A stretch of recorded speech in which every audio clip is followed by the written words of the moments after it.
Hello and welcome back to another GCSE revision video. Now, when it comes to power and conflict, the theme of war and conflict is obviously one of the four big ideas that you absolutely need to be prepared to write about in this collection. And even if you think about the title of the anthology itself, Power and Conflict, obviously the theme of war and conflict is a really central theme, and it's a really popular theme for this anthology collection. So what that means is, to do really well in power and conflict, you absolutely need to know what you can talk about. Say if you get a question on the idea of war or on the idea of conflict in power and conflict, because it's such a popular theme and topic that you should absolutely anticipate a question on.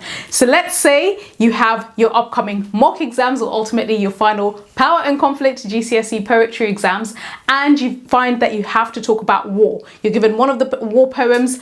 What could you talk about, and how could you still write a winning response and a winning essay on the theme of war and conflict? And of course, when it comes to war and conflict, firstly, they are literally two sides of the same coin, okay? So if you're like, oh, I thought conflict and war is different, no, it's literally the same thing, two sides of the same coin, okay? So this is basically one of the big ideas, and of course, it's very, very popular.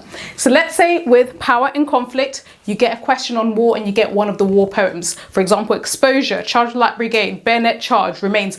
Any of these poems, what are the main ideas you can still talk about that would still be relevant and still give you really solid points and get you those top marks in power and conflict? These are the main big points that you should mention in any essay that you write to do with the theme of war and conflict in your power and conflict poetry essays. So firstly, always remember in any point that you write and in any poem that you're given, and of course you then compare it to a second poem, always remember to talk about how war/conflict brings only loss and is portrayed across all of the poems in the collection as futile, okay? In other words, war is destructive and pointless. Futile simply means pointless, okay?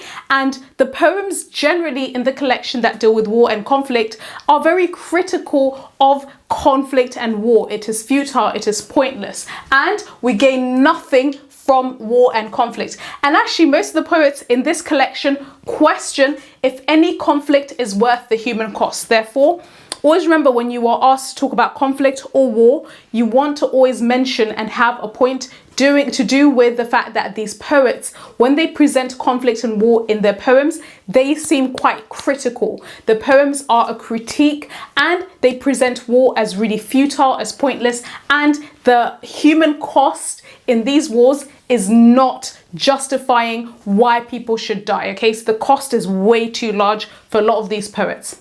That's your first winning point, regardless of the poem that you get. Now, the second point in terms of the theme of conflict and war is to do with nature, okay? And obviously nature is another one of the big ideas, but actually nature kind of runs through a lot of the poems, and this also includes the war and conflict poems. In other words, this is what you talk about. You want to mention how nature is presented as being greater than any man-made conflict, okay? In other words, lots of the poems which, you know, for example, Exposure, where there's a lot of nature, Remains, right? The sun-stunned land that's mentioned, okay, these desert land. Nature is mentioned and referred to in a lot of these poems, even in Poppies, for instance. And the poets do this to show that nature is a greater force than all of mankind's battles, okay? So remember that in any poem that you write about conflict or war, you also still need to mention how nature is portrayed and presented as being much greater force than all of mankind's battles. And again, if you're looking at this and you're like, this is really helpful, thank you so much, but how does this look like in an essay? I'm actually going to be answering a war-related poem, specifically Bayonet Charge poem, and comparing this to another war poem in my upcoming Power and Conflict one-off October half-term masterclass, okay? This is going to be on the 30th of October. And we're going to be going over how to write a perfect GCSE response on Bayonet Charge and one other poem, and literally exploring all of these ideas in a grade 9 GCSE essay. But also I have a 3-page cheat sheet which literally has the key quotes, context, and all the main points to do with all 15 poems in just 3 easy pages that my students can use as part of the mocks revision, but also ultimately in the final Power and Conflict exams. So make sure you join in.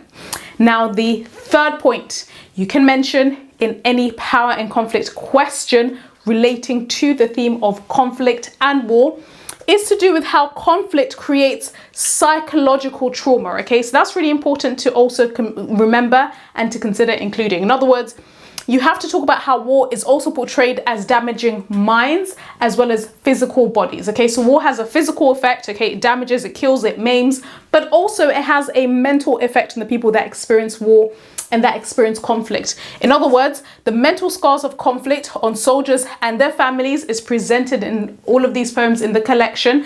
And of course, war and conflict is shown as having really haunting mental consequences.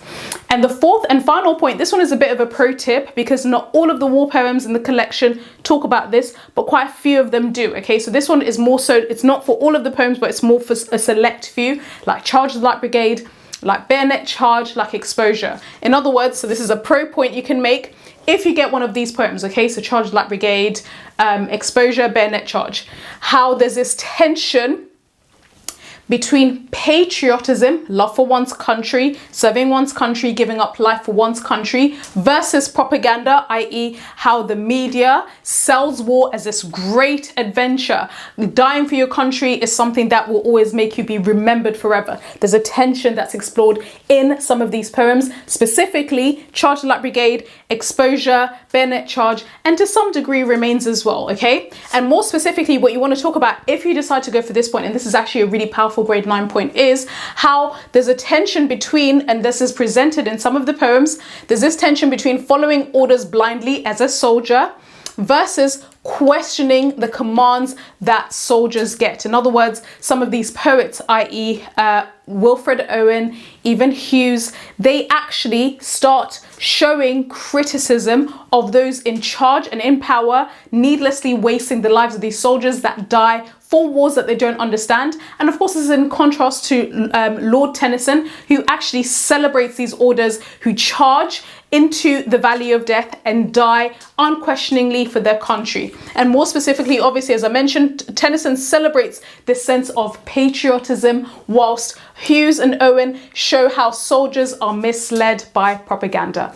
And by the way, I've actually created this as a kind of free essay you can download on Substack, which is basically a blog that I always am posting on and putting, for example, things like model answers, things like cheat sheets, revision resources, all of that stuff. So also update it from time to time. So if you want also something that's nifty, that's useful like this in a place that you can easily download, just simply head over to Substack. The description is somewhere there in the description box, okay? So thank you so much for listening. And of course, for those of you that join in my upcoming Power and Conflict Masterclass, I'll see you guys on the 30th of October.